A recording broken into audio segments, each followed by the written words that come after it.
All right, finally, I finally got you a link that worked. I'm sorry I was sending a bunch of links to you, but That's all welcome, right. welcome back, Billy. Hey, great to be back. Yeah, I mean we're only uh 2 hours and 45 minutes away from each other, but I mean someday I need to get down to Memphis. We just need to sit down. I've been waiting for you to come just so I can take you through Graceland. That's up to you, bud. So, Well, you know me. I mean, I know you work as well, but gosh, trying to find time to get down there has just been ridiculous. yeah. Every weekend I've got something going, either a gig or a golf tournament, or my kids got something. So. Well, right now, between now and Christmas is the best time. Then in January it gets a little crowded. So, you know. You know what Now, I was thinking about that because yeah, with the Christmas lights there, I mean, you oh spent mid yeah. Christmas. Yeah, they put them up right around I want to say Thanksgiving. Okay. So, All right. Well, you have my commitment. I'm going to find a way. My wife and I are going to find a way to come down there, and, yeah. and I'll give you at least a week's notice. Okay. Yeah.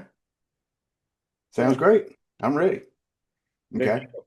So what's been going on in your world? I know you've been putting some of your other songs out that you wrote, and Yeah, see yeah. some of that. I found a cool tool at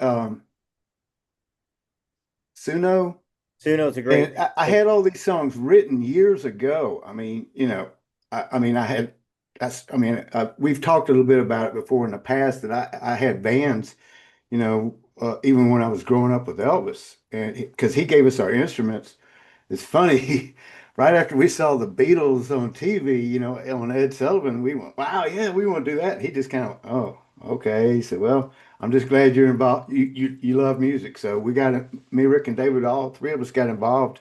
He gave me a bass guitar and David a guitar and Rick a set of drums, but then David kind of swayed more toward the drums and gave up guitar. So, and Rick just, he pretty much stayed with drums. All right. Yeah, I mean, and that's such a great tool because I mean, if you get a small little studio or even just recording into your iPhone, the guitar part of it or the vocal part of it or both. I mean, the more you put into it, the more exactly the way you sing it, the chord progression, it follows it completely. Well, the great thing about it is, I mean, with Suno, it's like, well, you know what it's like to try to get, okay, hire all the musicians to come in and do it, and then you gotta get studio and then tape and everything else that goes along with it. I Mhm. couldn't afford any of that stuff. No, So with no. Suno, I put it in there. I mean, I learned how to put my voice in there, but it's not, I mean, you can definitely tell it's tweaked. Yeah. Like Elvis would tell me, yeah, when people ask you to sing, if you sing, Billy, say, yeah, I sing tenor, 10 or 12 miles away, or I sing solo, solo, you can't hear me. So, but I put my vocals in there and it tweaked them I mean, it did a good job, but I just wanted to really do something with the songs that I had written. And I mean, like, I've got they're all on my YouTube channel right now. And, I'm just for fun, basically, is all I wanted. I'm not trying to do an album or a Uh, CD or but, anything. but No, you hit on something that's it's stuff very I had for years. I'd like to, make them come to life. and you hit on something that's very important. There's a lot of people that are against AI. Now, I'm friends with the executive director of the Nashville Songwriters Association. I'm friends with a lot of people that had number one hits on country radio, and everybody is scared of AI, and people are scared of Suno. But here's where it's a great contributor to the world, is that folks that can't play guitar but can sing a song into it, folks that can't sing but they've got a song they wrote and they sing it. It's not doesn't sound too good, Yeah. like you said, who can afford to go in the studio? Most people on this channel don't know how much it costs just to record a good sounding demo. Not a great one. It's about $800 a song in Nashville, just a good one. Yeah. To record a great sounding record, A 25, finished five product. Yeah. thousand, 10,000 per song. And Yeah. you can afford that. So Yeah. I'm glad that there is technology out these days. That's helpful. Right. Well, it's like I said, I did it for no other reason except just I wanted to make these songs come to life. I mean, when I had a band when I was living in Nashville, we recorded most of the songs, but we all we had was like a little 4-track recorder, and I mean, you can't even really tell what it was. So it Yeah. was like, wow, this somebody suggested it, and I tried it, and I went, wow, this thing's pretty good. So I went through my whole notebook And here's something that they've got now that's new, Billy. They've got a studio in there, like Pro Tools. You know, I've Yeah. got Pro Tools. Yeah. Uh, You can't see it, but yeah, it disappears. It's like yeah. you're like Anyway, it a says you're Billy like a Stanley Band. magician. It's a notebook, and it's Okay. all the songs that I've written over the years. So I just put the lyrics in, and I selected the melodies, and I put kind of you become your own producer because I was talking about twin Les Pauls, heavy backbeat, um, harmonicas, light harmonica in the background, piano. I mean, you get to do all that, and I mean, it was fun. And I mean, I've still got some other stuff. I mean, I'm coming up with ideas to write some other songs and stuff, but I'm having a lot of fun with it. Good, good. And then I saw you were doing some AI recreations of some of the past moments Yeah, I, in life with I Elvis and with yourself too. You know. yeah. Well, the reason I wanted to do that is because I mean, I've seen some of these things, and I mean, they're so cool. I mean, I love seeing like Elvis as Superman or all these other characters that they Yes, have I him saw that doing. too. Yeah. Yeah, they have him doing all these characters. And I mean, I laugh, and people say, "Well, what do you think about it?" I said, "Well, here, I think Elvis would be laughing his tail off at this stuff because it is funny." And the great thing for me is it shows me the younger generation is still involved in Elvis, man. I mean, they're doing them with him. So, and Right. everybody's loving them for as far as I've seen. I mean, I don't see anything bad with it. I mean, if they start getting into, I mean, yeah, I mean, it's just like any kind of tool. It's just like, you know, you can do it. You can use it for good or you can use it for bad. I don't see anybody doing anything bad with it, and I hope they don't. You know. Well, and that's something I kind of touched upon. When Priscilla was in there, you couldn't do nothing associated with Elvis, or she hit you with a lawsuit. She would sue you, make you stop, good or bad. You know. So, Yeah. but with Riley, I am noticing there's a lot of stuff. There's a lot of Elvis's music kind of getting used, which I don't think it's a bad thing for Elvis music being used in soundtracks of people's videos that I know that are monetized channels and they're getting away with it. Now, Right. you see on my channel, I don't put any Elvis music because if I do, normally you get copyright strikes. But I do, I saw the Superman one. Hey, crypto. Yeah. And then I saw the Star Trek, well, Star Wars one where he was. Yeah. But you're right, he would probably get a kick out of it because Oh, he would love it. I mean, there was one that, in fact, he was a big Star Trek fan. He loved that TV show. And I saw one of him in there, and I was just going, now Elvis would really like this one here because I mean he was a Trekkie. So hmm, now you said Priscilla, she's in Memphis right now, doing a promotional tour for her book. oh, she's I back. didn't know about it. I got a friend of mine that works at the Peabody, and he said, "Yeah, Priscilla's in town." I said, "Oh, really?" I said, "What doing what?" He said, "Promotional tour for a book." I went, "Oh, okay." Hmm. So, I know she started it in Franklin. That's oh, where really? that's where she Did you go started. see her, Joe? You know what? I didn't. You know, I'm worried that if I go see her, I'm going to get thrown out by saying being a smartass. Yeah, Because they're not going to let me ask a question. But then I also don't want to. I don't want to interrupt other people that are there. It's a right. fine line. Uh, Yeah. but I might be tempted to. Yeah, and because everybody's asking me, I mean, it's like she seems to be the hot topic going on right now in the Elvis world. And now, when I say Elvis world, I hear people use that term a lot. And when I hear it, I'm going, okay, the Elvis world, as far as I know, was pretty small. I mean, what I mean is the core people that was around him and, with him. That's what I call the Elvis world. But now, since he's passed, it's gotten a lot bigger. And I mean, the fans are part of it. Yeah, they've always been a part of it. But it's just like some of these YouTube channels and stuff. It's God, what's going on here? I can't believe some of the stuff I'm seeing and hearing. And I mean, I don't watch any of it. I mean, of course, I'll be scrolling through YouTube and I've subscribed to your channel. And so I'll stop and look at you, especially when you say, like, okay, so and so says this about Billy, Ricky, and David. No, okay, let's see what that is all about. Okay, you got my curiosity. Or you see this about Billy, Ricky, and so I'll stop and look at it and go, okay. So, but now with Priscilla, the fans asking me about her. Um, all I can say is, when I get on like your show right here, I'm here to lift Elvis up, not her. And that's what I'm going to do. With Priscilla, I talked, the fans are maybe 40 years behind on Elvis as far as things being said and what I've said about Priscilla. I said it years ago. Hmm.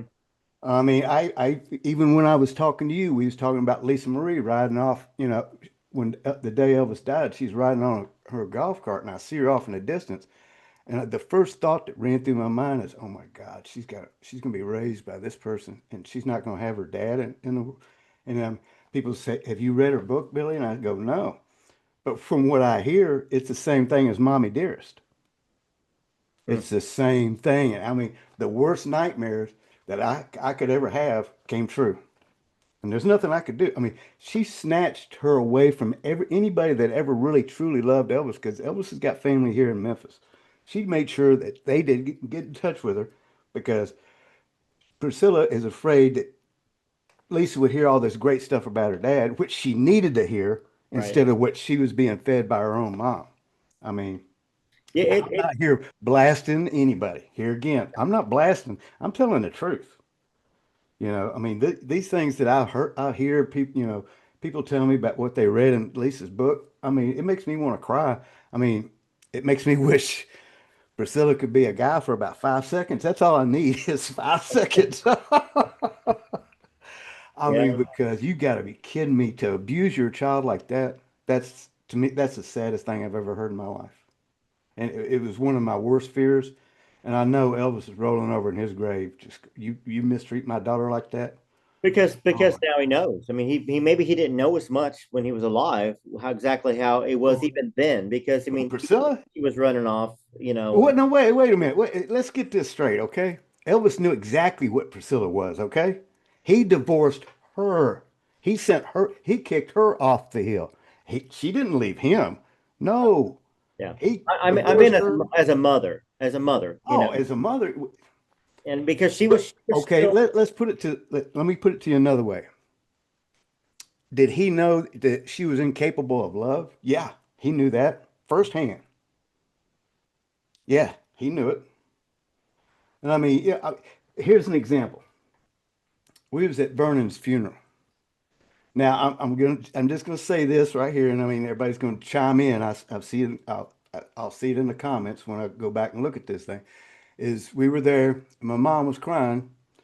And Priscilla just walked up to her and said, "What are you crying for, D? You didn't see me cry at Elvis's funeral." She did. And when she was the happiest I'd ever seen her in my whole life at Vernon's funeral because she knew right then and there, guess who's taking over? She was. And I hear all these people say, well, Priscilla saved Grayson. Let's get this straight right now. The fans saved Grayson. Okay? Not anybody that takes credit for that should be ashamed of themselves because, I mean, I saw your video, I think it was the other night. You said, yeah, he did have $5 million. $5 million in 1977 was a lot of money. Now, the next year, 1978, was up to $15 million because of the record sales and the videos. I mean, everything went through the roof as far as Elvis merchandise and everything else. So it was $15 million, and it's continued to grow ever since because of what? The fans. yeah. Thank God, for those fans. I mean, they love him, and I get a little choked up when I talk about how much they love Elvis. I'm so thankful for that because he truly was a great guy. I mean, the kindest human being I've ever met in my life. And I mean, he loved you just as much as you loved him. And that's the message people need to be sharing instead of changing their story every couple of years. I mean, how many times are you going to change it, Priscilla? Now which one are we supposed to believe? That's what it comes down to.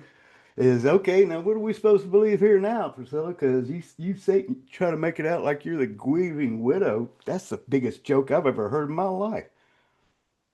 It's like these people telling me, "Oh, Bob Joyce." Anybody that looks at this guy should be able to see he doesn't look anything like Elvis. I, Now, I, I was just there's going to be something.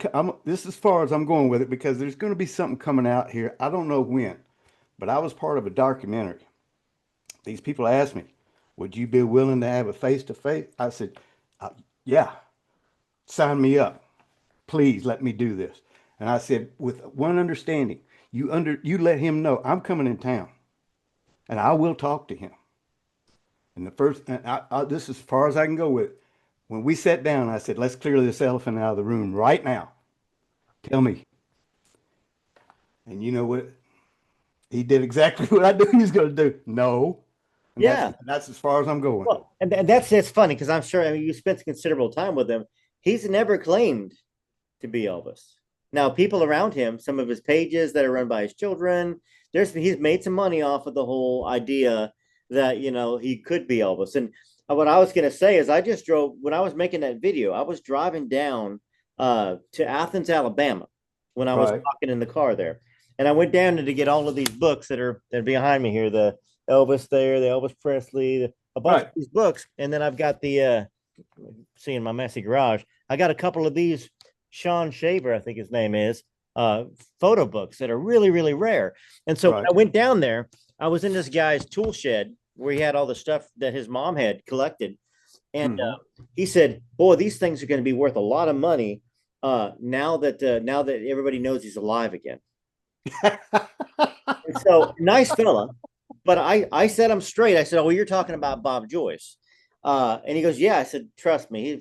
First off, he's not Elvis. He's 16 years younger, 13 years younger. He had a family. He had kids, And I explained it to him, and I think he believed it, but I think he might have not believed. He might still believe that Bob Joyce is Elvis. And Bob Joyce, Well, he came in and saw my son at the Bourbon Gospel in Columbia, Tennessee. I mean, so I'm interested to see that documentary with you in it, talking to him. So yeah, because I mean, they point blank asked me, they said, would you have face to face with him? I said, you bet your life I will. I'll set him straight right off the bat. And I mean, that was my whole attitude. I told the guys that were involved in producing this documentary, I'm not going to say a word to this guy until he says it to my face. mhm. And you know exactly what I'm talking about. Because I know I'm sitting there going, I mean, when I see the pictures and people say, he looks just like Elvis, I want to go, you better get your eyes checked. Stevie Wonder can see that's not, he doesn't look anything like Elvis. And then they I mean, say, he sounds just like Elvis. No, he has a nice, pleasant voice. Yes, he plays, he's close, but but he's I got mean, he's got no I hear a lot of ETAs that's closer. he's got no power. He never had the power. Elvis had the power and the command. Oh yeah, Wouldn't have lost it. He wouldn't have lost it probably until he was 78, 79, 80. I mean, he had such a great voice. yeah. Because I emailed, I get a lot of emails from subscribers to the channel. I was talking to him about how when I'm recording, boy, I mean, I judge myself by Elvis and vocal control. You And set the bar pretty high there, Joe. well, he's the one that kind of taught me to sing. So when I was younger, Yeah, I could sing all that stuff easier. I got to remember, I'm 50. I yeah. don't I try not to tell myself I'm 50, but when Elvis cut all that stuff, he was 20, 20, 23, 25, 28, 30, 35. And even when he passed away and he had that marvelous, powerful, beautiful voice, Oh he was yeah. 41, 42, and nobody's been able to match it. There's some great styles out there like Tom Jones, great dancer. I think he's incredible. I know why Elvis was such a fan of Tom, because Tom was a talented He mofo. had a mutual respect for Tom. Yeah. I mean, in the Beatles, Yeah. he admired. I mean, he did. You know, Yesterday and a couple of other songs. They don't pop into my mind right now, but yeah, he had. He was more of a, I guess, Paul McCartney influence as far as he liked the songwriting style of Paul. I mean, that's something that nobody's really talked about, but So, he uh, so, liked them. so Elvis liked the songwriting style of Paul then, is Yeah. what, which is great because Paul was my favorite Beatle.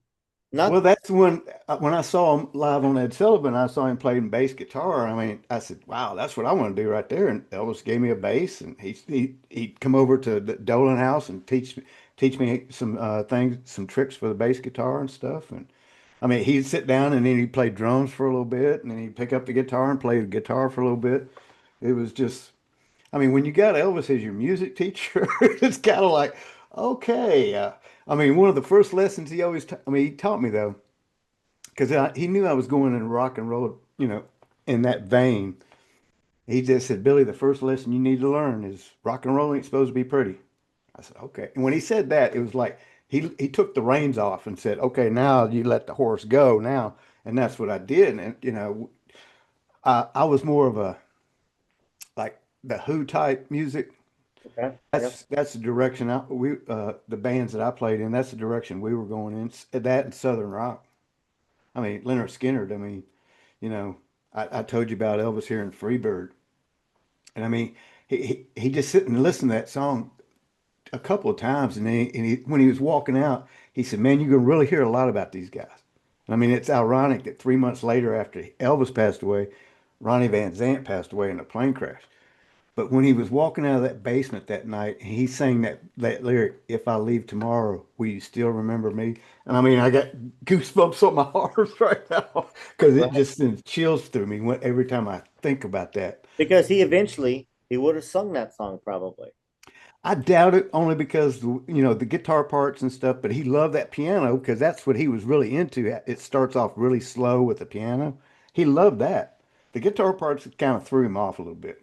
Well, but he wouldn't have had to do that. The orchestra would have done it. It'd been so it would have been a 45-second, minute and a half. I mean, I could see if he loved the message. Yeah, it would have been interesting. I promise you. See, this brings us to another thing that I mean that Priscilla did after Elvis passed away. When was it they come out with that album that they put the London Philharmonic Orchestra on? Wasn't that in the 90s sometime? 90s, Yeah, I 2000s? mean, I went ballistic on that. I just went. People say, "Why?" I said, "Why?" Because that's like taking a Rembrandt and putting your own paint on it.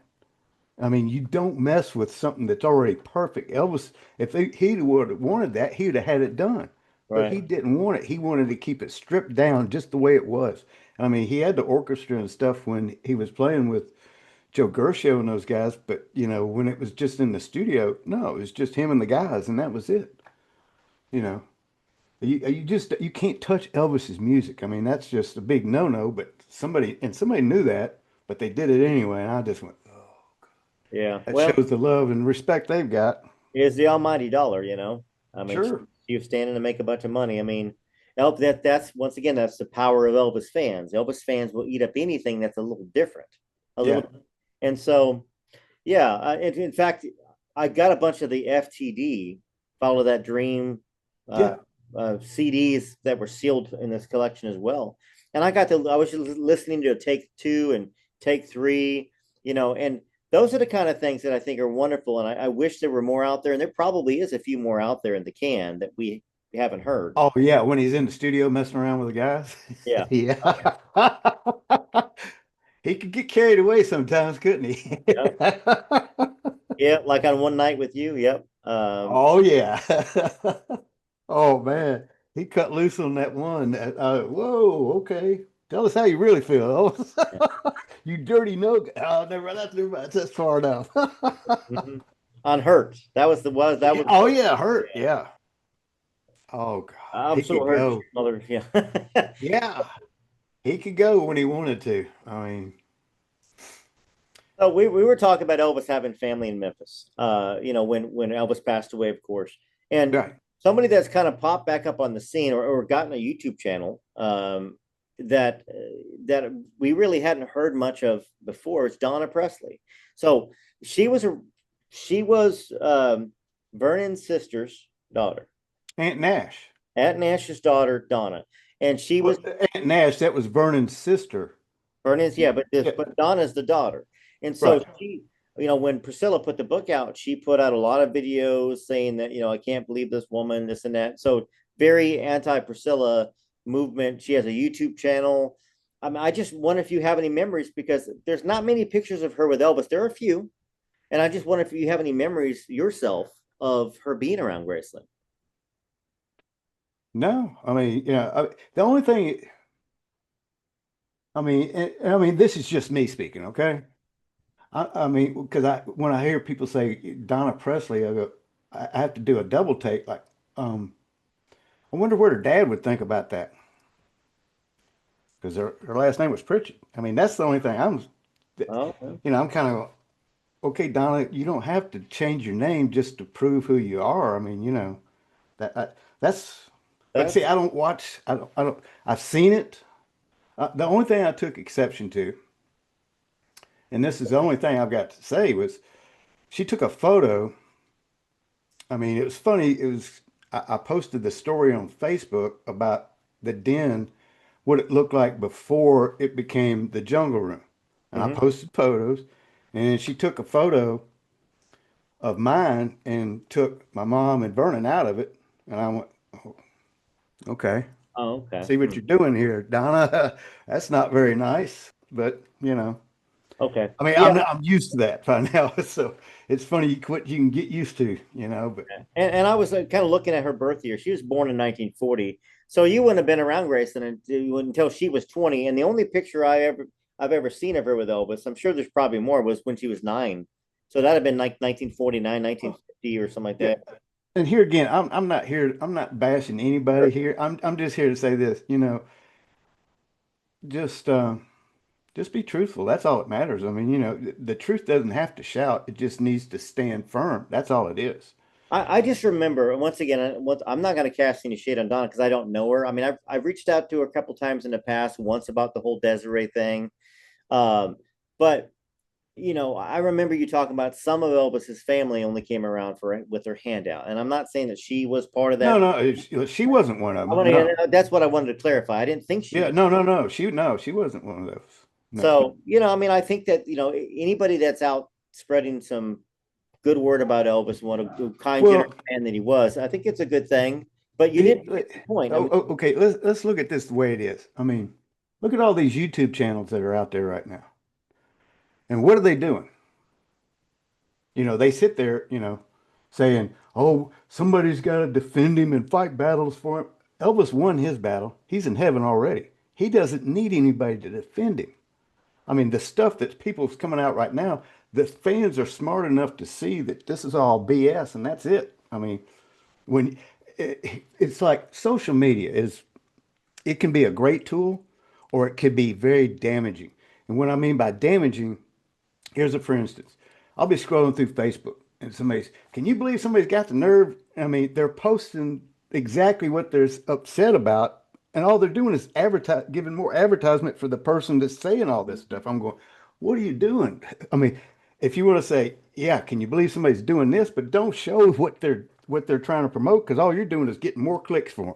And I'm just going, man, you know, yeah, yeah. It's once again, we talked about this the other day. It's a double-edged sword. Social yeah, media and technology, it is a double-edged sword. In one way, it does keep Elvis's name out there 50 times more than it normally would. And sure, there are new fans that see this video by any of these Elvis channels that are out there. yeah. And then once again, something that you might go, what are they doing? That actually might bring people into the Elvis world, and then take a look at this song or this movie that was. So I get it. I get it. Okay, now wait a minute. When you said it might be bringing more people in, let's break this down again. New people. So you're out there and you're talking about the people that was actually around Elvis, like they were dogs and dirt and everything else. And I mean, to do what? Make yourself look good? That's the part that makes me mad. I mean, these people. I'm gonna bring up for instance, and this guy had the nerve to call me out on because I had my picture taken with Dave Hebler. Whoa, whoa, whoa, wait, first off, you're not the judge, pal. You don't tell me who I can see and who I can't see. I hadn't seen Dave Hilbert since he got fired in 1976. I was at uh, Billy Stallings' the dojo. Mm-hmm. I was there. Only reason I went is to meet and say hello to the fans because that's the only place I really got a chance to go anywhere is that. If that it's like okay, I'll meet you at the Peabody or someplace like that. I'd Yeah. rather go someplace where it's kind of Elvis related. So we were there and I saw him. Yeah, I mean, I don't support anything. I mean, what he and Red and Sonny did, you know, I don't condone it at all. I mean, the great thing is I did get to speak to Sonny about 2 weeks before he passed away. He told me, "I'm sorry, Billy." Dave Hilbert said the same thing. Now, the thing the fans need to get over is get this in their head is Elvis talked to every one of those guys before that book came out and said, "I forgive you." if you ever need anything, call me. All three of them said the same thing. That's what Elvis said to him. Now, if he's got it in his heart to forgive him, then you better do the same thing because if you can't carry that forgiveness in your heart, guess where you're not going to go? I can promise you that is you got to learn to forgive. I mean, and if he can do it, and I mean, this clown said, well, he's a bigger man than me. Yes, he is. Much better. You don't even have the right to try to, what you say, defending Elvis. You don't even know him. You never spent 1 second with him.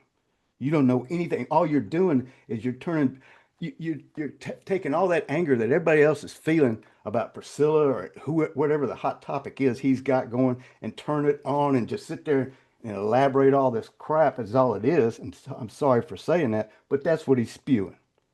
And I'm sick of it. These people, they didn't know him. You talk to, I mean, you hear the people around Elvis. We're not sticking knives in people's backs.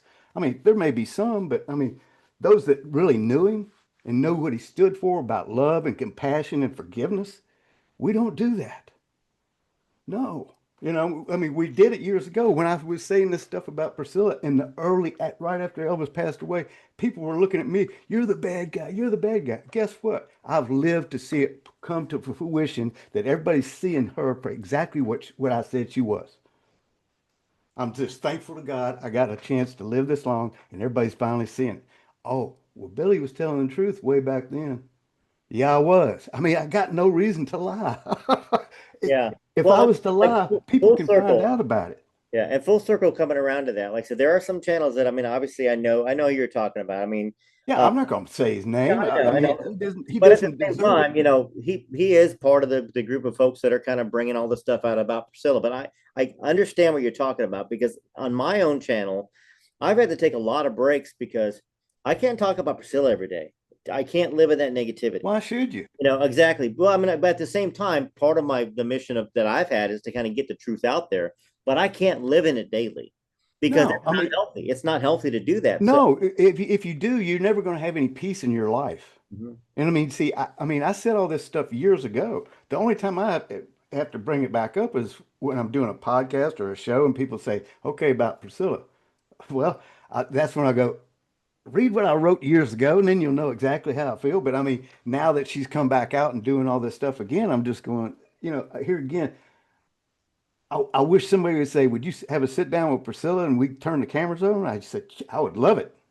Yeah. I would do it. I'll do it in a heartbeat and say, okay, now let's get to the nitty gritty here, Priscilla. Let's tell the truth for one time in your life, if you She would can. get up. She would get up and walk out, Billy. Sure, she would, because she knows. I mean, it's like Elvis told me one time, getting into like a discussion or argument with somebody. If you want to sling some mud, you better bring a raincoat, because I got enough on her to bury her.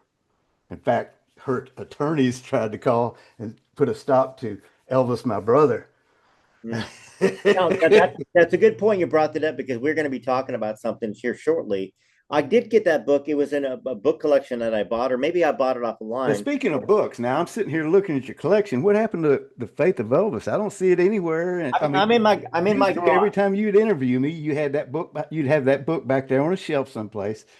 And then I did see Elvis, my brother, and I was going, okay, he's going to read that. So he might change his tune a little bit on that. It's in my studio. Hey, I've read a lot of it already, by the way. So Okay. I just read it personally because I was in bed reading it, and I do see a lot of what you're talking about with Priscilla, and we've talked about it a little bit too. Sure we have. But I mean, there's time, me and you've talked over the phone and I've told you things, yeah, that, I'm not going to go into on the show because no, I'm not that kind of person. yeah, yeah. But yeah, go ahead. You was going to say something about Oh, Elvis. just that I do plan on reading. I do plan on Okay. reading Elvis, my brother, at some point in time, and I've still got to finish the Faith of Elvis. But as you can see, there's so many books, and How long have you had that book? the Faith of Elvis. Don't tell me I'm too busy to read your book. Thanks a lot, Joe. Oh, God. Man, Well, you really know how to make your guests feel good, don't you? well, I did promise that I was going to read it, and then every time I bring you on, I was going to read some beforehand, and this time I didn't do it, so I apologize. Yeah, But that was that kind of person my we was goal. talking about even tried to do some. I caught a clip of that. I went, man, this guy's copying Joe, man. He's sitting there reading some of my book. Oh, Oh, well, he hasn't had an original thought and he's run through his mind at all, I don't think. I mean, but I mean, let's just look at this. I mean, the the reason behind all this stuff, they try to justify it saying, I'm trying to defend Elvis. No, you're not. You're doing it for clicks. That's all you're doing. And that's the hot topic. The hot topic right now is Priscilla. You don't do that, Joe. You talk about all kinds of stuff. And even there's stuff you do that I don't agree with, especially the Desiree thing. But Sure. sit there and hear me say, "Oh, I hate Joe's sins," and no, I'll never say that. That's your opinion. You're entitled to it. And I mean, I don't hate it. See, the Elvis world has almost turned into what the political world is. They Mm, got both sides fighting each other and hating each other. And if you don't agree with me, then I hate you. That's sad. That's not the kind of world we should be living in. What we should be doing is loving each other and going, you know what? That's your opinion. I respect it. And that's it. yeah. That's the way Elvis did things. I mean, trust me, there was people that crossed him. I mean, he was a firm believer in he gave people more than just second chances. Look at how many chances he gave Colonel Parker. Right. God. But it's like you mentioned it because you did say Billy did mention Elvis was loyal to a fault. Yes, he was. But you know what? If he was loyal to you, that means you if you wrong him, you know what? Okay, I'll deal with it. I'll keep going. Right. But that's the kind of person he was. And that's what I wanted to interject a while ago. Elvis was forgiving. He forgave Red. He forgave Sonny. Yeah, He forgave Priscilla. But sure he did. I don't think that Elvis would go so far as forgive and completely forget, because he didn't bring Priscilla back, and Red and Sonny and Dave did not get brought back either. Now, No. and I think that's, I don't know if you have any knowledge of that. You may or may not, but I was always, when he called, because reading the book and being released with only 2 weeks pay when Elvis wanted to give them 2 months pay, and Vernon was tight with money and concerned, rightfully Sure. so, because Elvis was spending a lot. The thought process was that Elvis probably would have brought them back, but the book came out and they never got brought back into the fold. Did you ever hear from them any talk that they were going to come back after 76? I mean, was there any of that stuff that you picked up anywhere? No, I mean the thing in the last conversation with Elvis, it, August 14th, 1977. In fact, he was going to cut back even more. I mean, he had a conversation with my brother Rick and David, and just kind of gave him a list. Okay, who on this list? Who else needs to go? There was going to be more. Now I'm going I'm to not tell going to here again. I'm not going to name any names because I'm going to tell you something real these quick. people That's got children and stuff like that, and they may not be here, but I'm not going to bring that on their children. No. so But no, I mean, there was quite a big list, but right. that's why he was insistent with me. I mean, it was almost to the point, well, what are you going to do? I mean, but he never had to twist my arm. I said, if you want me back, and you really do, if you really want me, I'll come back. Because Vernon's whole, I mean, but see, we all go back to where we first started in March, late March of 1960. The first thing we heard was family. Family sticks together. If you don't have family, you have nothing. And that's what was instilled in me from the first moment I stepped inside of Graceland all the way up until August 14th, 1977. And so it was going to be kind of what we call a skeleton crew. He was going to cut, I mean, there was like 14, 15 guys, and it was going to cut it down to maybe nine, maybe eight. Right.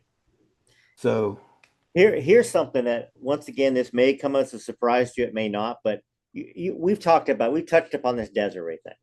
The book yeah, that came out in 1987, there was no internet in 1987. Lucy DeBarman was not friends with anybody in Elvis's circle in 1987, but in the book, the last time she talked to him was the 14th or 15th or the 16th, and he told her he was cutting back and he was going to have a skeleton crew and he was just going to have a few people around him and getting rid of everybody else.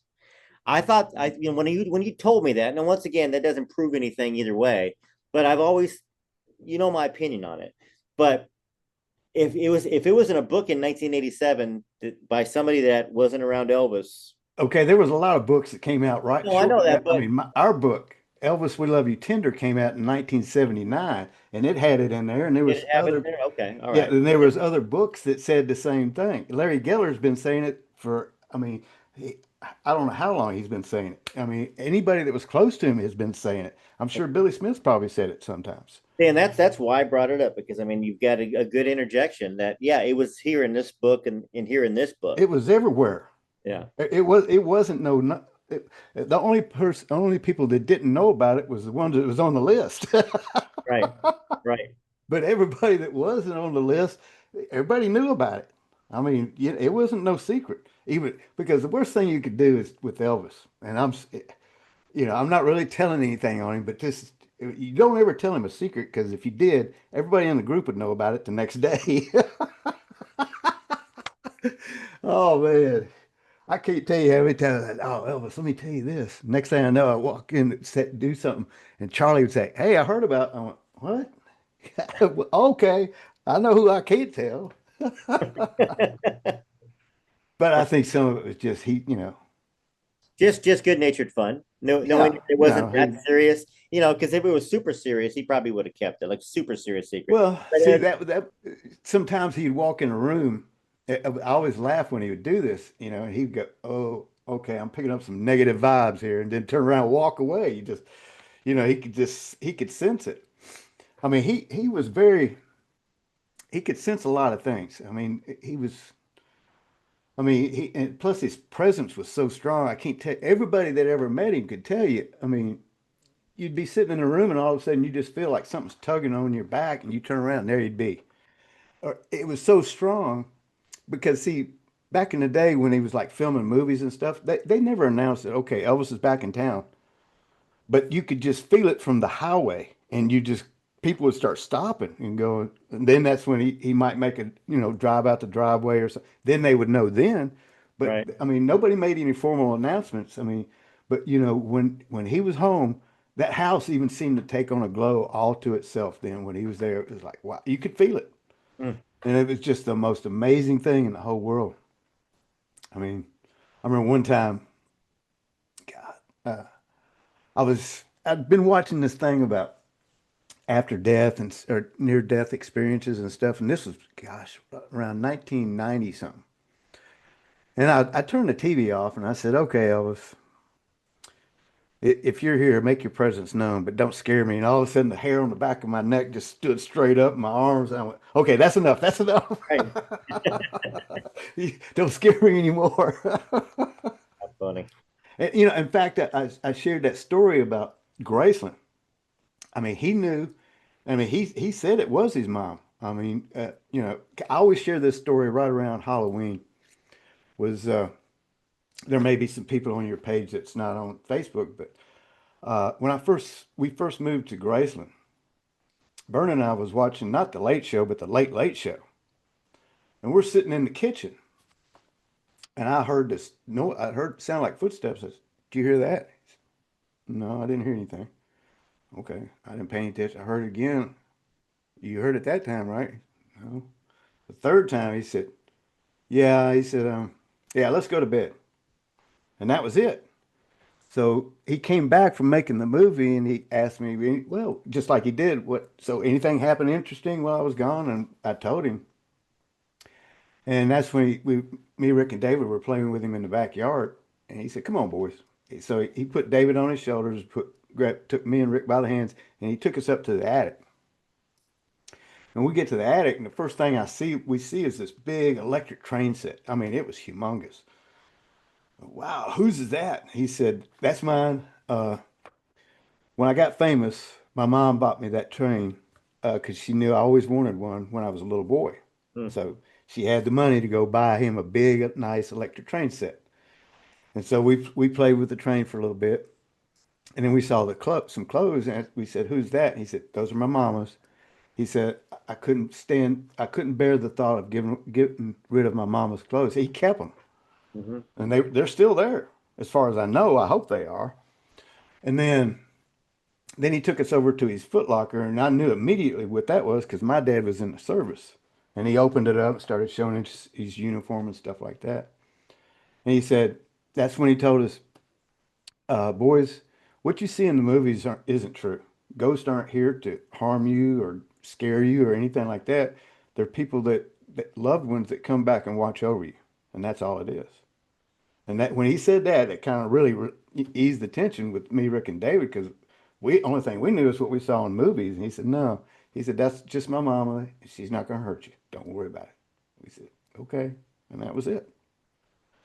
So, Yeah, I do see you post that about every year. Hey, what I want the subscribers to know, don't you have a YouTube channel, or are you going to start doing some stuff on YouTube yourself where they can follow you?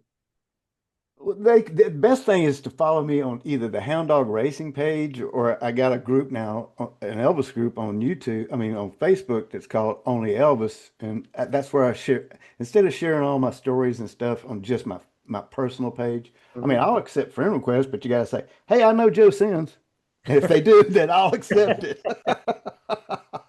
All right. Well, So let if everybody you're know. on Facebook and you know Joe, then say, hey, I know Joe. So I'll accept your friend request. I just But thought I saw Hound Dog yeah, 1953. it is. Is that That's the my YouTube? channel.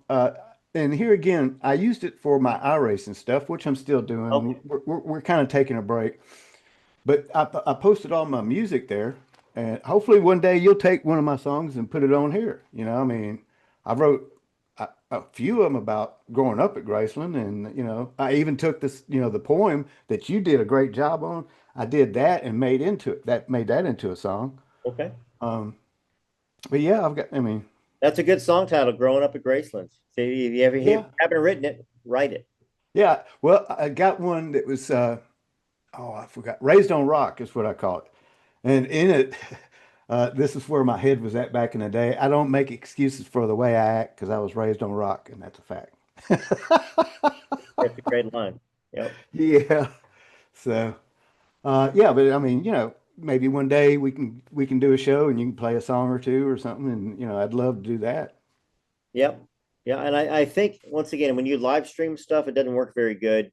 But I believe in Zoom, I would probably have to pre-record it and stick it on, man. It's just kind of Yeah, crazy. or Right. you could, yeah, I don't know how to do that stuff. I'm a technophobe when it comes to all this stuff. And I mean, what I plan on doing with the YouTube channel is once I get better at doing this AI stuff, Mhm.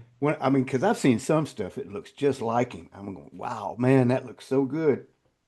And that's what I want to do. But what I want to do is instead of telling the stories like I do on Facebook, let people see the story actually take place. That's what I'm going to get. That's what I'm working toward.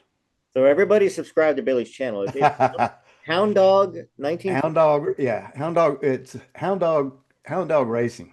Hound Dog But it's Racing. Okay, that's the name of the when they type that in the YouTube. yeah. Okay, If you type that in, you should be able to find it. I mean, I don't know. I never look it up. So I'm about to tell everybody because I saw it the other day and I thought I subscribed to it. Let's see here. Hound Dog. yeah, There we go. HOND. Hound Dog Racing.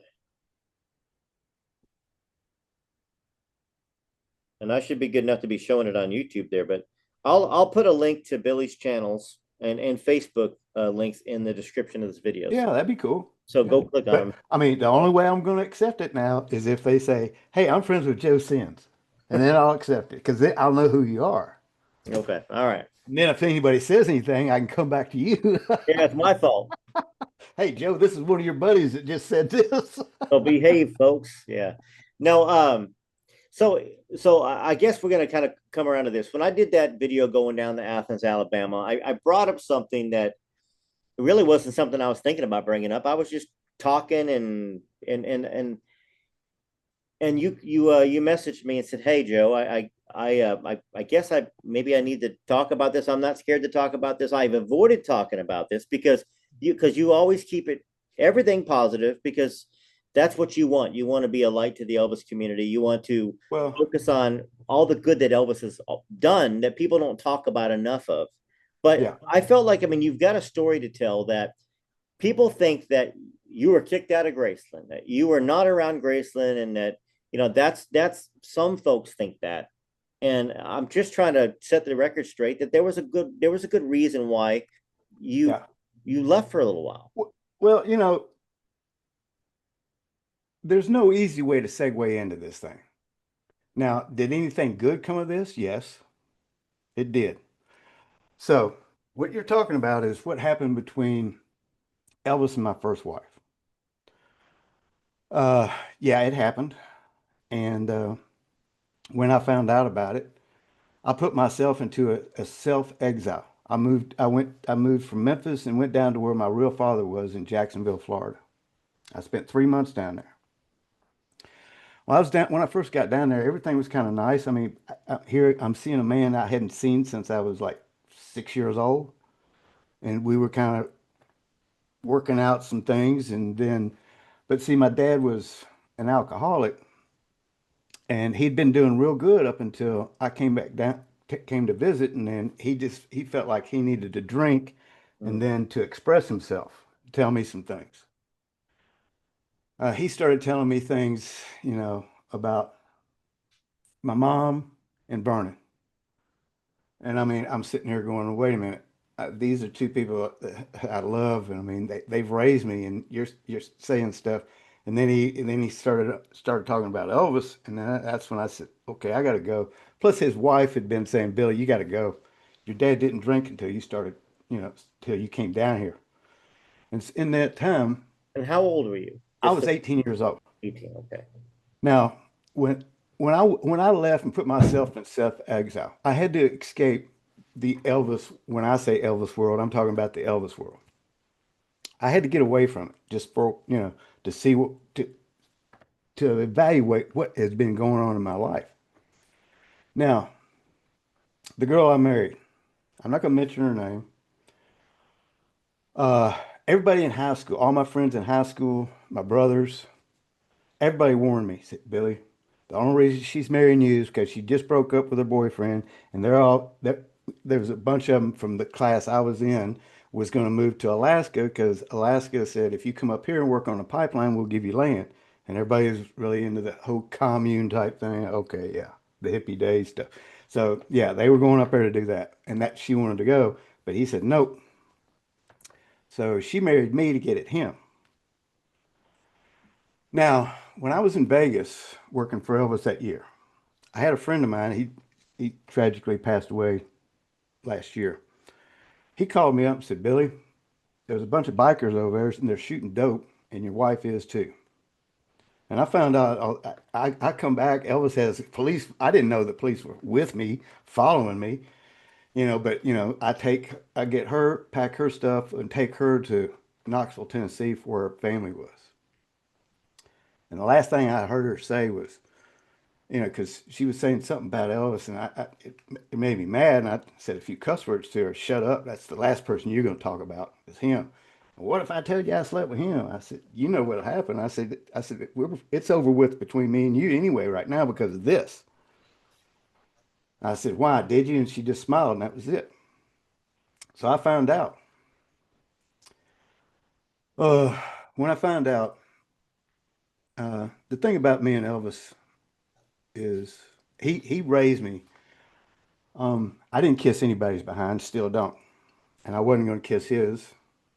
And so that's why I left. I just had to reevaluate. Then I put everything in perspective and said, and I blame myself because I was a headstrong, stupid little idiot that thought I knew what she was when I was in high school. But this is how stupid I was. I thought, well, my love will straighten that out.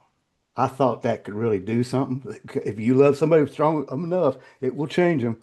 I found out no, it won't. So, I'm going to pause right there real quick. okay. Didn't have a did you or did you not have a conversation with Elvis before you left, or did you just take off? I left, it was going to be Rick and David was going to say, no, Billy's gone. Okay. Why did he leave? Because, I mean, pretty much, I mean, a few of the guys knew. They don't know I mean, some of them think they know it, but they only know a side they may have heard or something, but they don't know what me and him went through. Nobody knows that except me and him. So when I came back, uh, Rick kept saying, you got to go to him and say something. I said, Rick, I'm not going to do that. I said, but what I will do is I don't believe in throwing that word love around. I don't do that. I said, my actions are going to speak for what I feel about him, Rick. And I slowly worked my way back in. And I mean, you see a picture of me riding in 1973, riding this chopper. That's when he gave me. That's kind of his way of going, I'm sorry. I mean, and then 74, he bought me a Formula 400. Yeah, Formula 400. And I mean, he flew me out to Vegas in 1975, and in 1976, I was in Lake Tahoe and all that. And our relationship was going back to where it was. And I've shared this before on your show is when he showed me the karate knives and he was making a big deal out of it. The thing he said that I mean, I didn't realize this until years later when he said, when he was looking at me in the mirror, said, "Do you believe God forgives us for the things we've done in our life?" And I just kind of puzzled at him, like, "Yeah, we've discussed this for years." That's why when I was on the way home, I locked up the brakes and I realized that's what he was doing, Billy. He was saying he's sorry. I'm sorry, this gets emotional because I wanted to go home. I wanted to go right back to Graceland after I locked up those brakes and realized what he was doing and go, man, go back up and tell him you love him. But I said, no, I'll see him on the 16th. And that's the part that just kills me because, I mean, me, Rick, and David we were probably much the last ones standing there at his casket. And I'm looking down crying and just going, God, Elvis, I hope you know you only brought love and joy into my life. You never hurt me. That didn't hurt. Yeah, it hurt for a little bit until I really realized what it was all about. She wasn't in love with me, and she just took off and did what she wanted to do. I mean, did that. And in fact, this is what kind of person she is. Shortly before the book, it was about a month before the book, Elvis, my brother, comes out. She comes to me out living in Nashville, and somehow she finds me and says, "Can we talk?" I said, "Sure." So she said, "I just wanted to say I'm sorry for what I did." I said, "Well, it's a little late, but I accept your apology." And I told her, she said, "Does anybody know?" I said, "Well, I put it in the book." She said, "Did you use my real name?" I said, "No." She said, "Why not?" And I went, "God, you got to be kidding Huh. me." That's the kind of person I went, "Oh man." He wanted to be I famous. said, "Goodbye." And I Yeah, haven't seen her since. And no. And that was 1989 when that happened. And but that's the kind of person she was. She never cared about me. So, I get that all that I hear people, oh, the only reason this girl loves you or likes you is because of, this, and this, yeah, get out of here. Yeah, I've dealt with that before. right. The only reason you got friends on Facebook, I know why people friend me on Facebook. They want to hear Elvis stories. I mean, but you know what? The only thing you hear from me is I'm going to uplift Elvis. You're never going to hear me run him down. Even though that happened, I still love Sure. him. And, He let's did me a favor. let's touch on that. I mean, I know that part of it, but no matter how kind of person is, how talented, how sweet, how everybody has makes mistakes. Everybody does things that can hurt Yeah. other people. We're not we're all human, and that's what we do is make mistakes. Yeah. I mean, we And make them like all the you time. said, you actions speak louder than words, and that's the way it was for you. And you probably learned that from Elvis because Yeah, that's what Elvis did. Actions spoke louder than words. So instead of saying he was sorry, he bought you this, he bought you that, he brought you here, he brought you there, brought you to this place, but because he wanted to let you know that, hey, I'm sorry. I mean, yeah. Because I mean, on that night, when I was walking out of he said, "What are you driving now?" And that's when cars you could get it was August, so I got a 19. You could get a 79. I mean, yeah, 78 model in 1977, and I had just bought me a brand new black uh 78 Trans Am. He said, "What are you driving?" I said, "Oh, I just bought me a Trans Am." He said, "You bought you a Trans Am?" He said, "Billy, I give cars to people away. I don't." I said, "Elvis, I've never asked you for anything. I'm not going to start doing it now. I promise you that." He just kind of laughed. He said, "Okay." He said, "I might surprise you one day with that." I said, "Okay, if you want yeah. And if he to." That's surprised you, fine. you were going to take it because you weren't allowed to turn it down.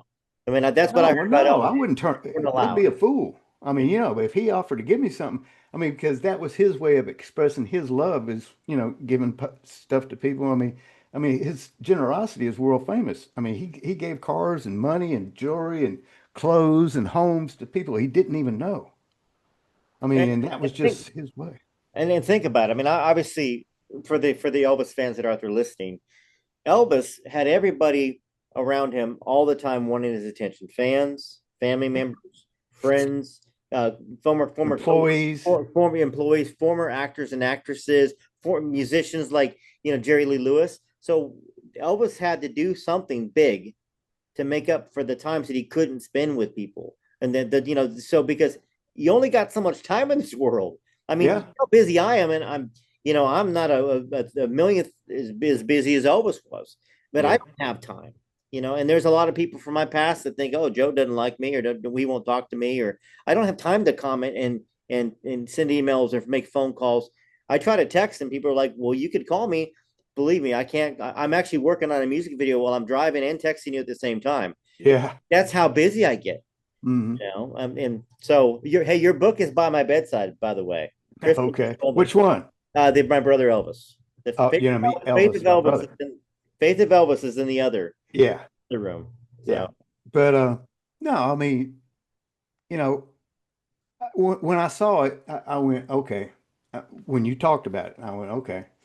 And I said,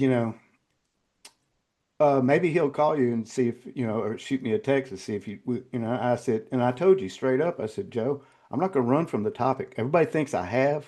And I mean, I guess my silence is, people just kind of, they don't know how to take it. But like I said, I'm not here to run anybody down. I'm here to lift Elvis up. That's all I'm here to do. I mean, I consider myself one of Elvis's champions right now. I am here to uplift him the best I can. And I mean, but this story right here, all it shows is that our family was no different than a lot of other different families. We had the same problems. Some of our problems probably ran a lot deeper than, everybody else, but all families have the problems. But how do you deal with those problems is what is the most important thing. I mean, you don't get mad and, oh, well, I'm never going to go back and see that person again. Or no, but no, that that's happens. family. That does happen. I've heard people tell me some of those stories, and I just go, you know what? It might be nice if you just be the first one to offer the olive branch, Mhm. because they're probably waiting to hear that. I mean, because one of the lessons I learned in growing up with Elvis, there's no guarantee of tomorrow. I mean, the last two or 3 days of his life was a perfect example of that. If I could do that all over again, we just sit there and finish that conversation. Elvis, you didn't hurt me. Yeah, it hurt for a little bit, but it was, I mean, I saw for what it really was. I mean, this person didn't care. She couldn't give two flips about me. And I mean, that's a pretty hard lesson to learn when you're 18 years old. But, I mean, um, I'm lucky I got a wife now that thinks I hung the moon. Yeah, well, that's wonderful. But You I'm gonna know, go back. I'm gonna go back and you're saying that Elvis, you didn't hurt me. She didn't care about me. There's gonna be people, even Elvis fans, even me included, to go, "Gosh, that was an error of judgment on Elvis's part." But we know that Elvis had one of his biggest weaknesses was women. yeah, He loved women. He loved all women, and sometimes a woman can take it in a way take emotional advantage of a guy or physical advantage of a guy during a weak moment. And during that time, wasn't that during the separation of Priscilla after he found out? yeah. So that This so was that was 1972. so that's a was before Lyndon Thompson. That was a horrible time for Elvis in a lot of ways, and he Yeah. was in self exile. I think. Well, I think I read that in the book. Self exile is in trying to be celibate for a little while. Wasn't that something I read? Yeah, that might have lasted maybe a week. Okay, well maybe that's what broke it. I don't know, man. But Yeah. we you and I were talking about King David and and how he Well, was he is a perfect example of a modern day King David. I truly believe this because I mean I did see him in heaven when I had my what I call my near God. He's there. But the thing of it is, and it's just like it says in the Bible that David, and I mean, you look at any of the apostles or any of these people that was in the Bible, they were not good people at the beginning. No, look at Saul and I mean David, for example, sending somebody off to get killed just so he could be with the. I mean, right. it's full of stuff like that. But I mean, it says in the Bible that David was a man of God's own heart. And after God's own heart, yeah, Yeah. yep. And so, and do I believe that, God, did God forgive? He forgave both of us. I shouldn't have got married when, I mean, because everybody told me. I mean, I had fraternity brothers and all my high school friends, Billy, she's only marrying you for one thing. And but I was so headstrong, I was just, that's just the way, I mean, and you put me and Elvis together, we're both Capricorns and we're the same way. We're headstrong. We're not going to bow down or, bend. No. But, and see, that's why when I came back, I worked my way in slowly. Now, when I say, if you had to add it up, all it up in a time, okay, how long were you away?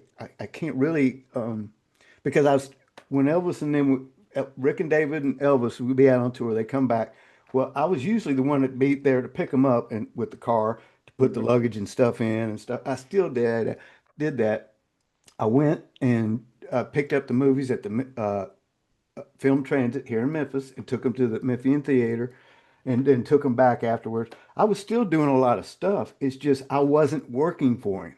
That's all. That's the only difference. I wasn't working for him. And like I said, if you had to put it in time, it was those 3 months is the 3 months that I was gone. But when they come back, I wasn't there every day like I was before. No, because I was working. I had another job. I'd become a jet mechanic, and I mean, it, it just Yeah, the things. schedule. I mean, you had a nine Yeah, to I five, and mean, I'm working eight to five, and I'm working at the airport, working on planes, and I'd see them. he had a 5 to 8 a.m. schedule. So yeah, Yeah. you can't Now be. on the weekends, I would go to the movies with him, but I couldn't during the week like I used to. You said something that was interesting because I don't think I've ever heard you talk about it, and you and I certainly haven't talked about it. Elvis was big into numerology, obviously. Yeah, You both being Capricorns, did you guys ever talk about that at all, or did sure. yeah? Well, because we were talking about numbers, and his number was 8. Hmm. And I said, well, what about 19? He said, what you do is you take the 1 and subtract it from the 9, and so it's 8. So me and him had the same number. So, because I mean, that's the way he explained it to me. Because I remember him talking about it, and I said, well, what is 19? He said, it's 8. Oh, Because we always hear Chiro's Book of Numbers. That's a book that he used to read. But like, what is it about the eight? Was it is a personality thing? I mean, like, why was he interested in the numerology part of it? In a sense, just out of well, curiosity. if you got the 8 like this, right? Turn it on its side, and what is that? It's like a Eternal forever number. life. Yeah, yeah. Hmm. And see, the fans are making sure Elvis is going to have eternal life on earth. They're never going to let him go. And I mean, I thank you for that, Pete. Thank you. Every one of you watching this show, you deserve a round of applause because of your love for him. Thank you. Now, did you did you hear what the 0 said to the 8? This is a joke. What? Nice belt.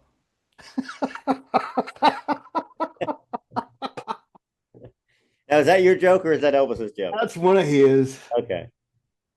Well, I think we might have heard an Elvis joke for the first time. I don't think Oh, I've ever. he had a bunch of them. I mean, this is one that always cracked me up the most. I mean, it's not really bad or anything, but what's the difference between a butt kisser and a brown nose? What? Depth perception. Oh, that's funny. Oh, he had some stuff. I mean, there's a lot of them I can't tell, but I mean, like that poem he made up about the robin. Right. Yes. Oh, I still laugh at that every time I hear it. Which I mean, I've talked about Elvis could have been a songwriter. He really could have been if he Yeah, wanted to focus on it, because and that's one of the reasons. I mean, the poem that he wrote there. yeah, You just, I mean, why take the time? He didn't have the time. If he would have no, had time to develop it, great. But when you're getting the best songs, which he got the best songs for the most part, most of the time, why do you need to write? I mean, I know the movies and stuff. I mean, I know because of the publishing, some of the best songs didn't come to him. no. I've seen him get mad at some of those guys that were sitting around when me, Rick, and David played Steamroller Blues by James Taylor. Hmm. He blew a gasket. Just how come I can't get stuff? And he looked at all those guys and said, "How come I can't get stuff like this?" I mean, we're not trying to. I mean, I didn't know at the time, but I found out later in life that these guys are getting kickbacks on any song that he recorded. They got a little bit of money for it. Now, if I'd have known that, I'd have been playing all kinds of stuff for him, but I Right. didn't. Now, we're talking about the group now. So this is how, people ask me about, I don't use the mafia term because somebody's probably got it copywritten and stuff. So I don't use that. I'll just say the guys that work for Elvis. Hmm. It was kind of like, what was it like being around these guys? Sometimes it was like being in grade school all over again. What I mean by that, here's a perfect example. We was about to go to the Memphian Theater. Elvis said, boys, let's go. And so everybody stands up and he said, no, Billy, Ricky, and David. So he had to later change that to Wrecking Crew, which we can talk about later if you want to, or some other day. But he said, okay, so me, Rick, and David getting Lincoln with him, and where he's sitting up front and driving. And I happen to turn around and I see one of the guys crying. And do you guys see this? They said, what? And I said, look in the rearview mirror, Elvis. And Rick and David turned around and looked, and they see him crying walking to the car. I said, what is that all about? It, Elvis said, Billy, some of them get jealous sometimes when, they don't get to ride with me. I said, Elvis, if it means that much to them, they can take my place. He said, Right. no, this is boys only tonight. Okay. But it didn't bother me. I mean, like, I heard a comment that you made about one of the guys, and we're not going to say names, called me colorless. I had to look that up to see what it meant. And the way I was with Elvis was I felt lucky just to be there. Are you kidding me? I mean, but I didn't laugh at every joke. I didn't try to be the loudest when I laughed. I didn't try to do this. I wasn't there to show. I mean, I was there just to watch him and love him like a brother. That's all I was there for. I wasn't there for any other reason. But everybody else felt like it was a competition. It's almost like in the fan world.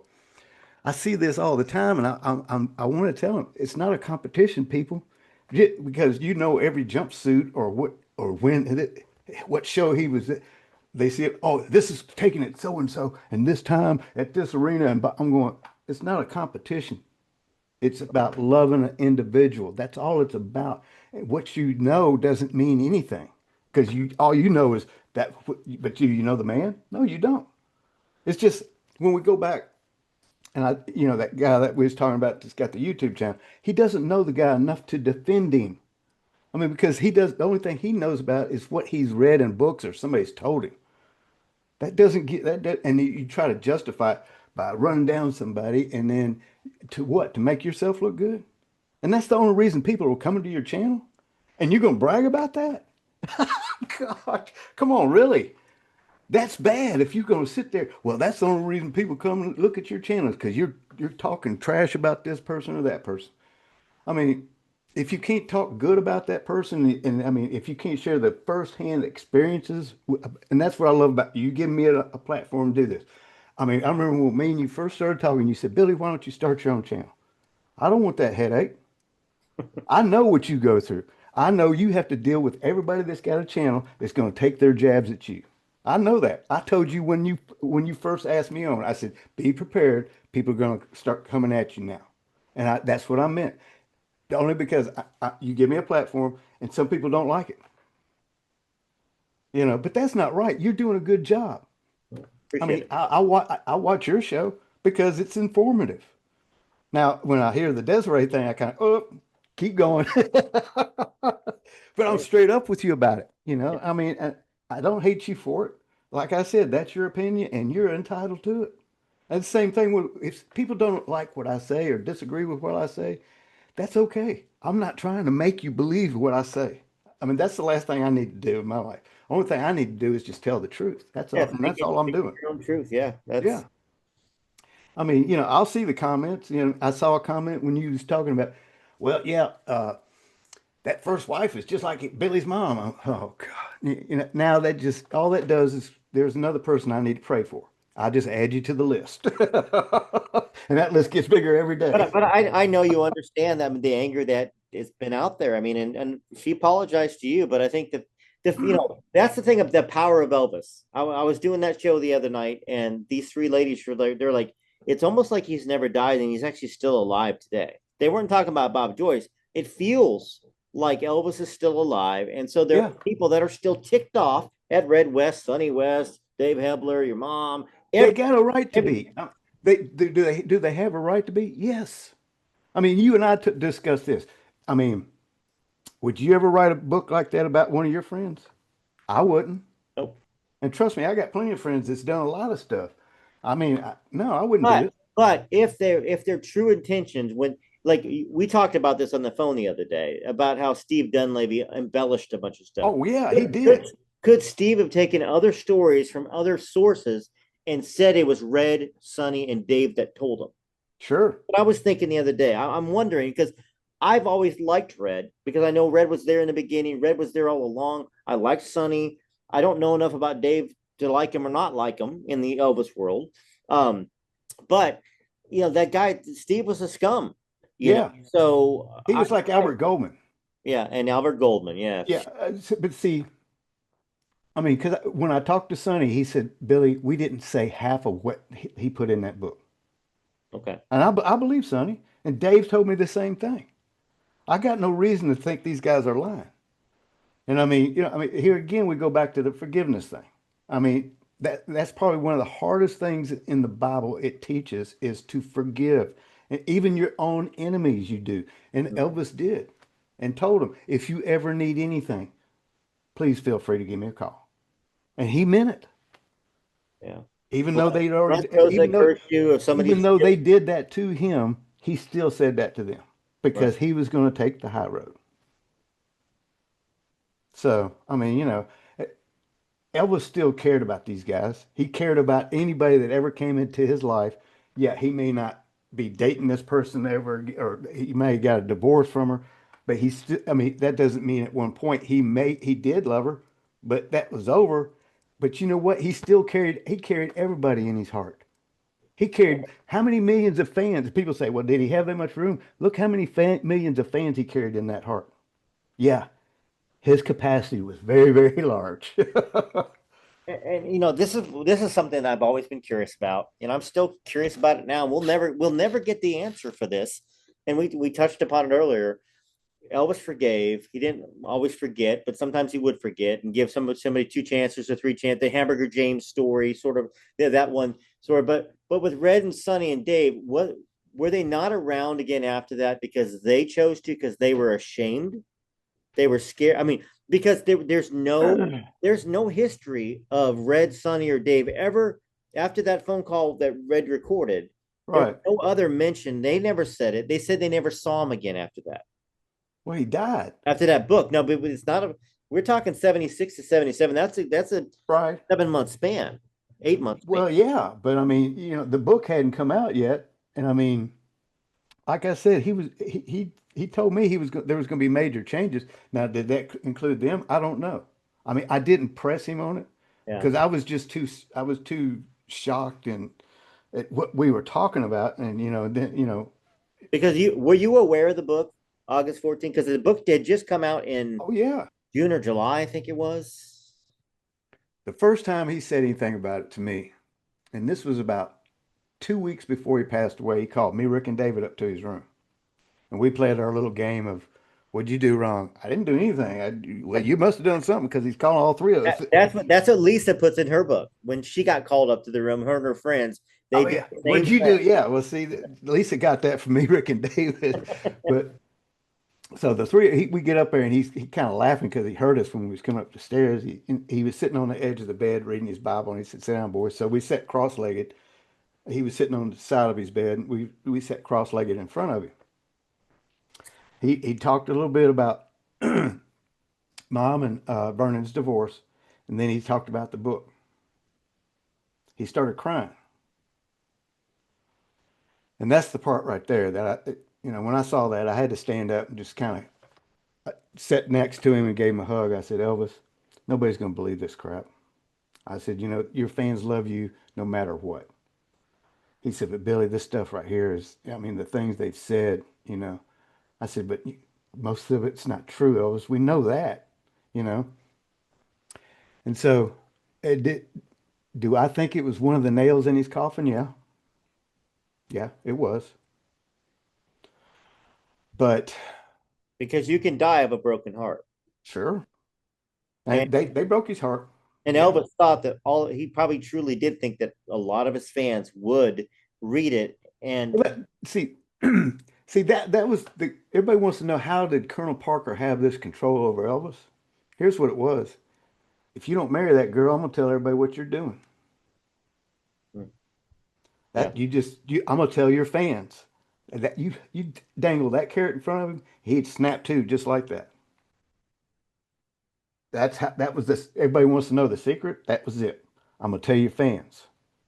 I mean, he told me some stuff. I mean, I'll tell you in private about how Colonel would dangle that carrot out in front of me all the time. And that's how it came about.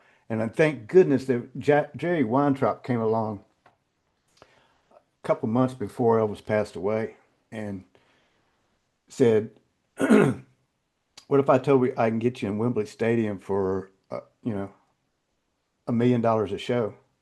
And he said, "You can do that." Colonel Parker looked at him and said, "Yeah, but you got to pay me off." Weintraub didn't miss a beat, turned over and looked at him and said, "We can do that too." He was going to do 10 shows at $1 million a pop at Wembley Stadium. And Elvis had Lamar Fike looking for a brand new plane because they wouldn't let the Lisa Marie over there because of the emissions.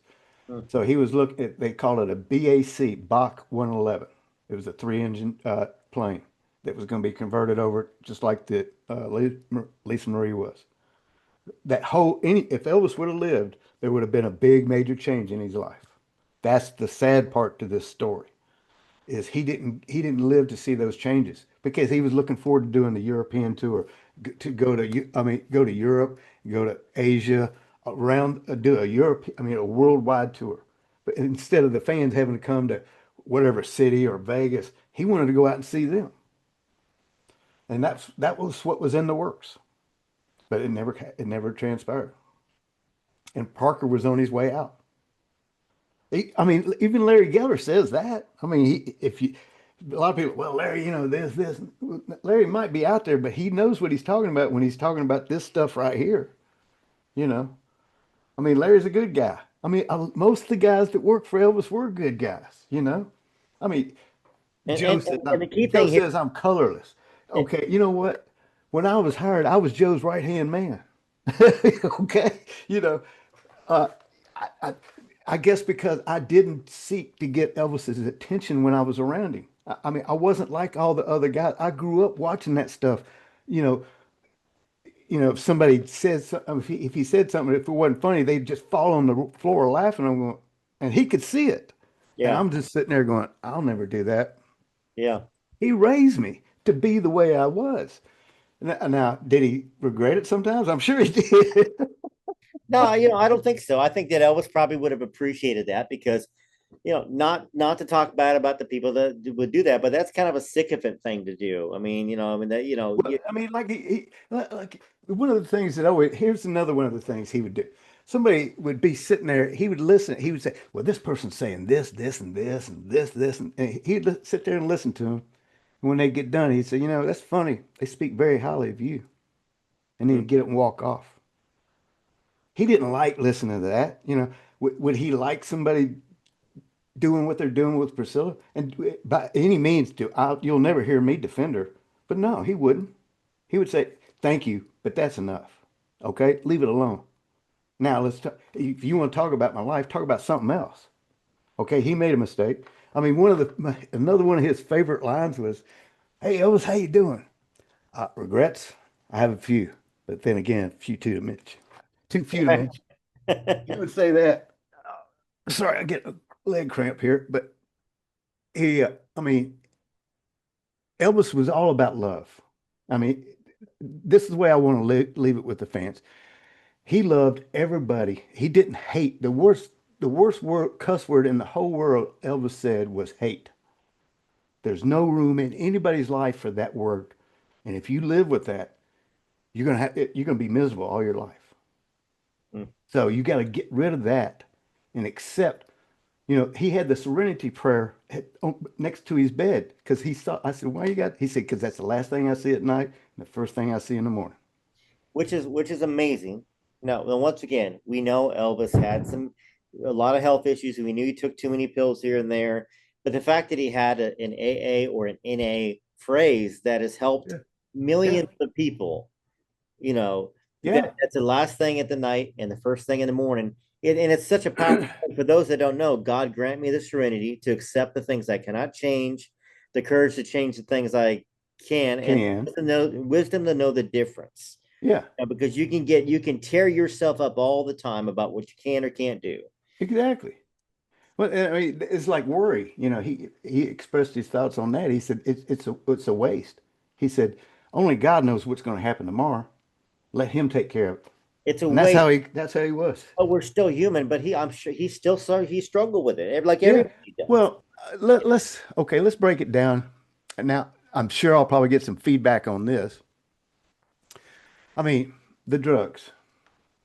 I mean, you say Jim Morrison or any other rock star, and nobody's got a problem. I mean, but you say Elvis and drugs, and everybody, oh, they freak out. Why? The king of rock and roll. He started all this stuff. They tried to copy him. I mean, now, I'm not going to make excuses for him. I won't ever do that. But one of the reasons why he did it, to escape all that stuff that was going on around him. Okay. And there was enough of that. I mean, good grief. The tension was so deep around him, you could cut it with a knife. But also, he was so sensitive to others' needs. It hurt him if he could not help somebody. That he would see something on the news. I mean, we didn't want him to watch the news because he took it personally. The Vietnam War, he couldn't stop it. So he took it personally. And I mean, that's the kind of character he was. And I mean, he tried to be so Christ-like, it was unbelievable. That's all I can say. And I mean, but see, he had to numb himself from all this other stuff that was coming at him, with the colonel and all this other stuff and these contracts and this going on, that going on. He self-medicated. That's all it was. Everybody does it. Some people drink a lot. Some people do drugs. Some do a combination of both. I mean, some Some people people, overeat. yeah, and some people I shop, mean, some there's people there's gamble. There's a tons of lot, yeah, things all that that people stuff. do Yeah, to try to relieve that stress. And I mean, it's not good. None of it's good for you. yeah. And And I mean, the reason why people go crazy about Elvis and drugs. First off, I mean Elvis had such a clean reputation with the fans because that's what was presented and why it probably tore him up that they might see him that he was a human. Because I mean Elvis tried to please everybody. He wanted to make sure nobody was disappointed in his family, friend circle okay, and the fans. true. But in that 1972 concert, I mean, before he did the Madison Square Garden, Mm-hmm. the image is one thing, the man's another. Oh, yes. And he was trying to let people know the man is what you're really seeing. Yeah. Was he a little bit different when he walked out on stage? No, he was exactly the same off stage as he was on stage. He wasn't the same thing as when you see him in the movies. He wasn't acting, he's being himself. Right. That's he never did. I mean, he was always himself. And that's what he always preached to me, Rick and David, was always be yourself, be true to yourself, remain yourself. That's what he always tried to tell everybody, you know? Well, I'm going to close with this too because I never met your brother Ricky because of course he passed away. Yeah. And I have never met your brother David, and I only have you. Uh, Well, you got the best. No, yeah, say the best, right? no, I'm just kidding. What Both I of my do brothers are know, great. what I do know, just from just seeing of the history and hearing from everybody else, if Elvis wanted you around, you were around. Yeah. Elvis chose to have you around, Ricky around, David around. And there's a lot of people that hate on the Stanley brothers, but Elvis chose you guys to the end. You guys Rick were and there. David were there. I mean, I was there, but I mean, I wasn't working. Rick and I know, David but were I'm just still saying. working they were working for him. I mean, Rick was working for him that night, and then David took his place when he came in the next day. And let's clear that up real quick. With this whole idea, the idea that David gave him too many pills and all this No, stuff. no, no, no, no. Oh, okay. Let's clear I'm that glad up. you brought that up. First off, where did they come from? They came from the trailer.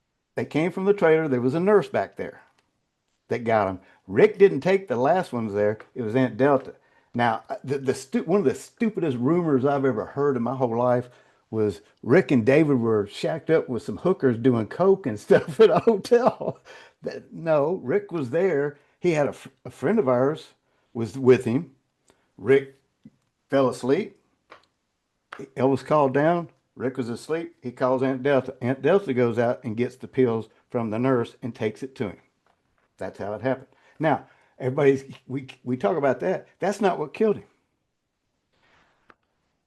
When I had my heart attack, it happened so fast. I mean, I sit there and I said, I'm going to take a nap. Next thing I know, I'm in heaven. It happened that fast. The same thing happened because he had it was massive chest pain, so bad that he almost bit his tongue in half. That's how bad the pain was. And he was reaching for the phone that was right directly in front of him to call for help.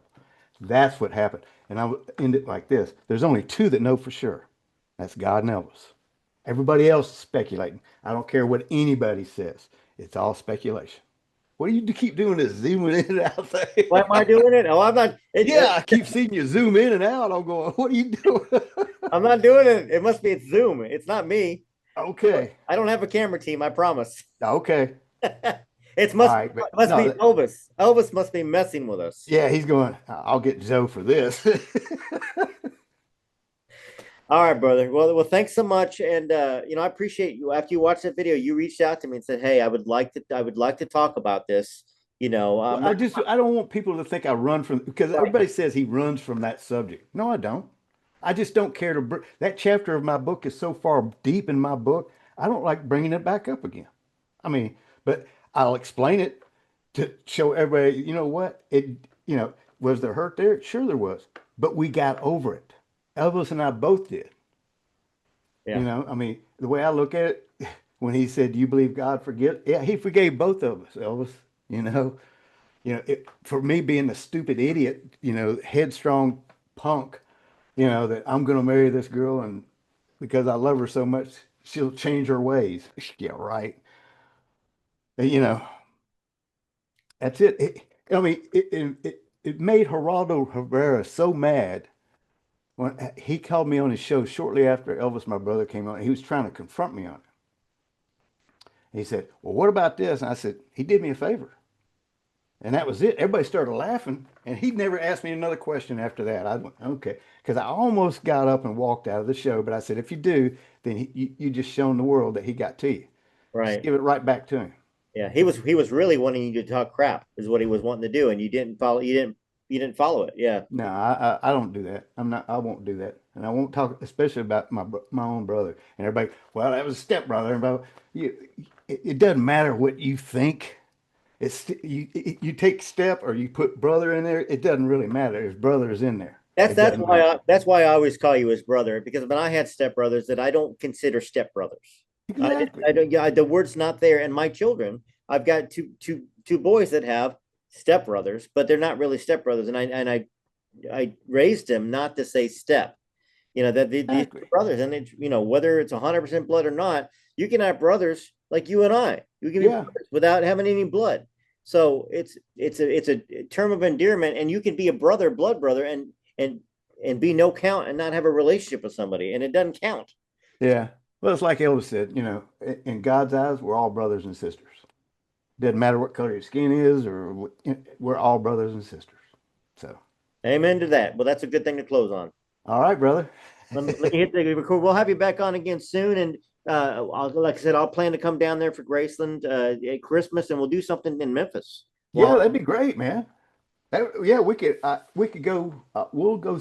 I'll find some place we could go and do something. sounds good. Yep. All right, brother. All right, take care. Have a good one. Bye.